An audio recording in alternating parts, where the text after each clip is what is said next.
What is going on, everyone? My name is Andy. Welcome back to another FPL video. In this one, it's transfer tips for game week 15. So as always, I'm going to discuss some of the popular moves in and out of people's squads and talk about whether they are good moves or not. This video is coming out slightly earlier than usual this week because the deadline is 6 o'clock UK evening on Tuesday, so make sure you don't miss that. I'm still going to have team selection later on today, final thoughts tomorrow, and a deadline stream late afternoon on Tuesday as well. So make sure to check out all of that. If you enjoyed this video, give it a like, hit that subscribe button, and let's jump into it. All right, let's start with Martin Dubravka, who's Newcastle's backup goalkeeper and cost just 3.9 million. And for anyone that watched the Newcastle versus Man United game at the weekend, Nick Pope went off with an injury. Now, at the time of recording, we don't know how long he's going to be out for, but after the match, Eddie Howe said that it looks like he's dislocated his shoulder. Now, we have seen in the past outfield players dislocate their shoulder, it gets popped back in, and they're back within a week or two, maybe a little bit longer. But I feel like for a goalkeeper, that kind of injury is much more concerning. You've got to get it right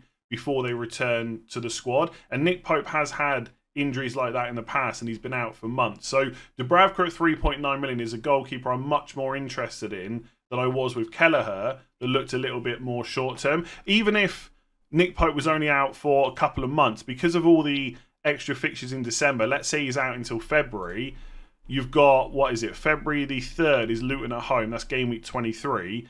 You've got kind of 8 fixtures before that, and you might get even more, and a lot of those fixtures are pretty good as well. So I think Areola looks like a really nice option to bring in. I think because of the next 2 fixtures being Everton away and Spurs away, there's probably not a mad rush to bring them in. Like, Newcastle defence is great, one of the best in the league, and they're really strong at home. But I don't know how good the clean sheet prospects are for the next couple of game weeks in particular. I mean, to be fair, a lot of people have got Areola, and he has Spurs away in game week 15, which isn't ideal. And I guess Everton away is a bit better, but I'm not sure you need to cancel all your other transfer plans just to not play Areola versus Spurs away. As frustrating as he has been, I should say, because of the quick turnaround with the deadlines this week on Tuesday, I am having to record bits of this before some of the matches have been played. And one of the matches that hasn't been played yet is West Ham, but I'm going to assume that Areola's lost his clean sheet against Palace. But either way, I don't think there's a mad rush to get Dubravka until potentially game week 17, right? That's when Newcastle got really good fixtures for the next 3. Fulham at home, Luton away, Forest at home. Obviously, if you're sat there with 2 free transfers and not much else to do, or even one transfer and you think your team is well set for the next couple of weeks, then you could move on him. But I think if you had to wait till game week 17, it's not the end of the world. Also, that would allow you to get a bit more information before you make the decision to find out exactly how long Nick Pope's going to be out for. But I do think it's going to be probably a couple of months at least. The reason that I mentioned the information thing is because the deadline for the deadline for game week 15 is on Tuesday, and Newcastle don't play till Thursday. So the press conference for Eddie Howe probably isn't going to be until Wednesday, in which case the deadline will already have passed. But either way, I think you're going to get at least 6 to 8 game weeks out of Dubravka. The only other thing to mention is a triple up on Newcastle. So similar conversation we had about Kelleher, but I actually think for Newcastle, there's even more chance you might want to triple up, especially with the fixtures they've got coming up. So Anthony Gordon is one player who's doing really well this season. Another goal at the weekend. We're going to talk about him a little bit more in a minute. Isak is a forward that a lot of people might start to look at soon. Trippier, of course, is fantastic, especially when the fixtures are good. You got Scherer at 5.2, Lascelles at 4.1, Livramento, another really good performance against Man United. Yes, there's still some rotation worries, but he's 4.3 million. So I think I would be aware of that. But if Nick Pope is going to be out for months and you can get Newcastle's goalkeeper for 3.9 million, that feels worth only having 2 outfield players for. But obviously it all depends what kind of position you're in with your squad. If you've already got, you know, Trippier, Gordon, and you want to get Isak, then just ignore Dubravka. It's not that he's suddenly essential or a massive, you know, he's not going to be the reason that you win FPL or don't this year or win your mini league, but he's a fantastic option at that price. So as I've already mentioned him, let's talk about Anthony Gordon next. And what a season he's having, by the way. He's played 13 matches in the league for Newcastle so far and got 6 goals, 5 assists. So 11 attacking returns in 13 games, which is pretty incredible value considering he only cost 6 million. But he is currently yellow flagged in FPL because he seemed to pick up a bit of a knock in the game against Man United. Now, at one point during the second half, I can't remember exactly when, the commentator said that it looked like he was struggling a little bit. Not in a major way or anything like that. But then he played on anyway, and the substitution didn't happen until well after the 90th minute. So there can't be a major issue there. And then after the game, Eddie Howe said that he didn't know at the moment whether there was an issue. He hopes he's okay. He said he was feeling tightness in his hip. So it's not like he's got this big issue or anything like that. And the Everton game isn't until Thursday anyway, so Newcastle have a bit more rest time than other teams, right? They played on Saturday. They're not playing again until Thursday. But as I said with Dubravka, we're probably not going to hear from Eddie Howe again before the FPL deadline. So we've kind of got to go on the information we have at hand. So I think if you're an owner of Gordon already, it's pretty easy. You just keep him and play him. And if he's not available for the match, you just get someone off your bench instead. So I definitely would not sell him at the moment, right? Like I said, that is incredible value. Lots of you probably got on him earlier. If you're someone that doesn't own him, that wants to buy him, I would be a little bit more cautious. If he's integral to your plans going forward and you need to bring him in this week for whatever reason that might be, then I'd be tempted to take the risk, even if you don't hear positive things on him over the next couple of days, because I'm sure he's going to be fine for that Everton game. At the bare minimum, he's probably going to be fine for Spurs. So even if he missed Everton, it wouldn't necessarily be the end of the world. But if you're wanting to bring him in, but it doesn't really matter whether you get him this week or game week 16 or game week 17, whenever it might be, and money's not tight or anything like that, then I would just probably hold off. So like I said, I think he will start against Everton, but we have to say there is some doubt there based on what Eddie Howe has said, and we should be cautious. But if you've already got him or he's integral to your plans, I still don't think it's a bad transfer to bring him in. So despite Arsenal not picking up a clean sheet against Wolves, Zinchenko walked away with yet another return, and he has been doing really well recently. So he got the assist against Wolves, which left him on 5 points. The 2 game weeks before that, he got 9 points against Brentford and 10 against Burnley. He did blank against Newcastle in game week 11, only got a 1-pointer, but he only played 17 minutes. Now, it is worth saying, Zinchenko is not completely nailed on. He will miss the odd match, but if you had a block of 8 game weeks, he'd probably start at least 6, probably 7 of them, and maybe in some cases all 8 as well. The good thing is, from an FPL point of view, the matches that he does miss tend to be the more difficult fixtures, where they might want to have Ben White right back and Tomiyasu left back, just a little bit better defensively. But he's needed in those easier games because he's much better on the ball. So it's not the end of the world if you wanted to bring him in. And then Sheffield United in game week 10 was an 8-pointer. So he's returning 4 of the last 5 game weeks, but also Arsenal have had pretty good fixtures over that time. And as I've mentioned over the last couple of game weeks, those good fixtures are about to run out. So they got Luton away in game week 15, which isn't bad. But then in game week 16, it's Villa away. 17 is Brighton at home. And 18 is Liverpool away. Now, you might think differently, but I think those 3 game weeks I've just mentioned, I don't really see Arsenal getting a clean sheet. They are one of the best defences in the league, so it is possible.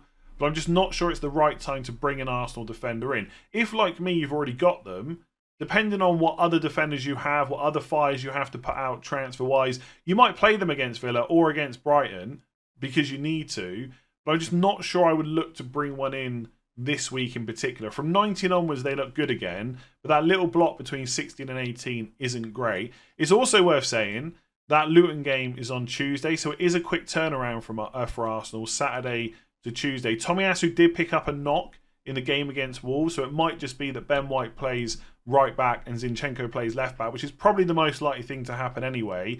But if you can, I would hold off on this transfer because you should hear from Arteta on Monday before the game on Tuesday. Although whether it will give us any information, I don't know. So I think Zinchenko is probably a good long-term option, which makes it sound like he's a good move in this week.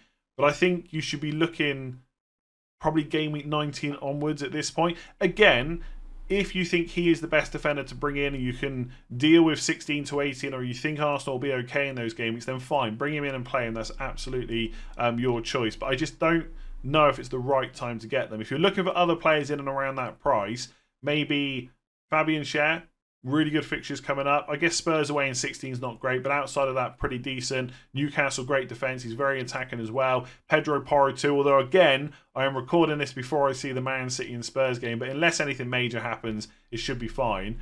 I just don't know if I'll be buying Zinchenko, but I might regret saying that when he picks up another return against Luton. Alright, let's talk about Jarrod Bowen next. And at this point of recording, I have seen all the results from game week 14, and I knew that Areola would lose his clean sheet. It's entirely predictable, but I'll save that for a different video.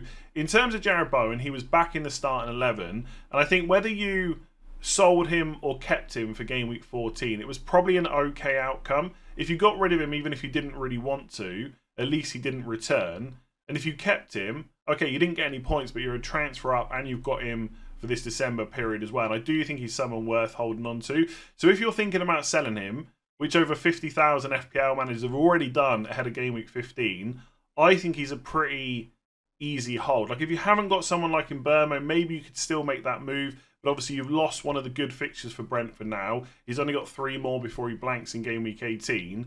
And although on paper, you know, Spurs away this week, Man United at home in 18, Arsenal away in 19 are not fantastic, you've got a player that when fit is going to start every single game. And in game week 14, we've already started seeing a little bit of rotation. I think that will continue into game week 15. Probably not the case for Jarrod Bowen. So if I had him, there's not too many other midfielders that I would want to sell him to. So I'd probably hold on now that we know he's fit again.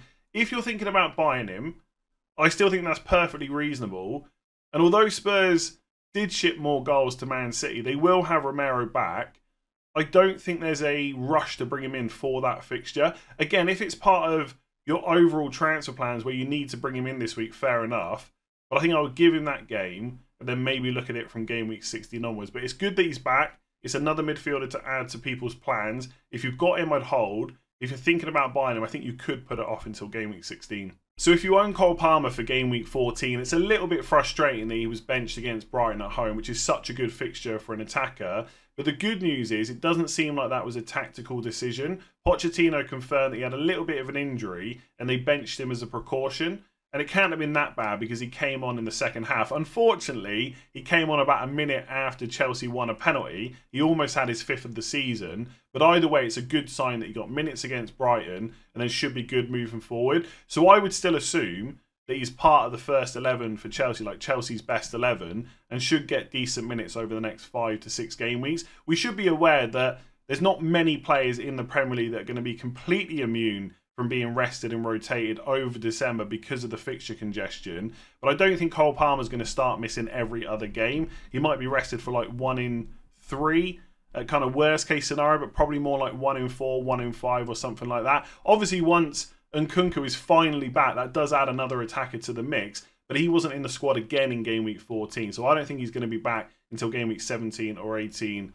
at the earliest. So if you own him, definitely don't panic and definitely hold on to him. If you're thinking about bringing him in, I think it's a bit like Jarrod Bowen. Man United away is not an awful fixture, but probably no rush to bring him in. You could leave it until game week 16 or 17 instead. But of course, if you need to downgrade a midfielder to have the funds to go bigger elsewhere, then Cole Palmer is still a good option to bring in. So although Isak didn't return against Man United, he did have a really good game, which is probably why over 40,000 FPL managers have already brought him in ahead of game week 15. And I get it. He is a great player. He would be on penalties when Callum Wilson is out.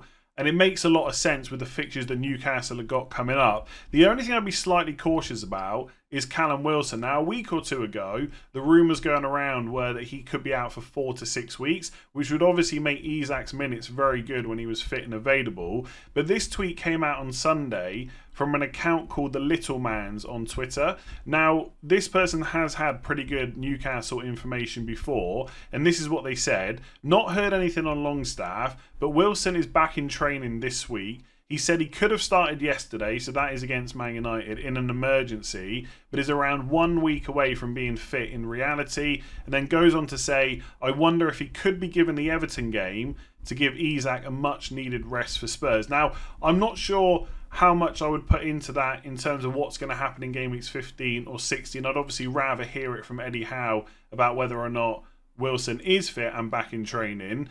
But that is something I would at least pay a little bit of attention to, because down the line, we could then see that rotation happen between Isak and Wilson again. Now, for what it's worth, I do think that Isak is ahead of Wilson in the pecking order for that number 9 spot. We've already seen plenty of times this season when they're both fit, they will rotate. And with the fixtures that Newcastle have got coming up, it's Everton on Thursday, Spurs on Sunday, and then you've got that AC Milan game on Wednesday, which is must win.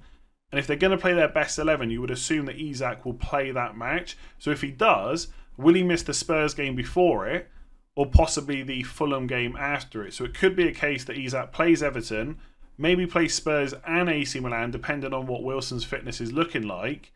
And then maybe he misses Fulham.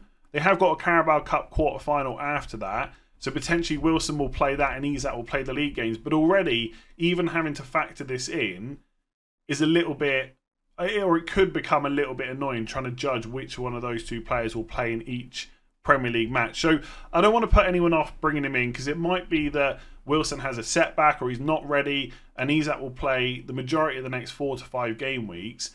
But if you've got Darwin or Solanke or Watkins, there's probably no rush at this point to bring Isak in anyway. So I'd rather see what happens over the next couple of games and then maybe look to bring him in for 16 to 80 when the fixtures get a lot better. So that would be my viewpoint. Let me know below if you're thinking about bringing him in. If you have enjoyed that video, make sure to give it a like and hit that subscribe button. Because of the quick turnaround, I'm going to do team selection later tonight and then final thoughts tomorrow morning. And then we'll have a deadline stream on Tuesday evening. So make sure to check that out. Hit subscribe if you haven't already. Hit that like button. I'll catch you again soon.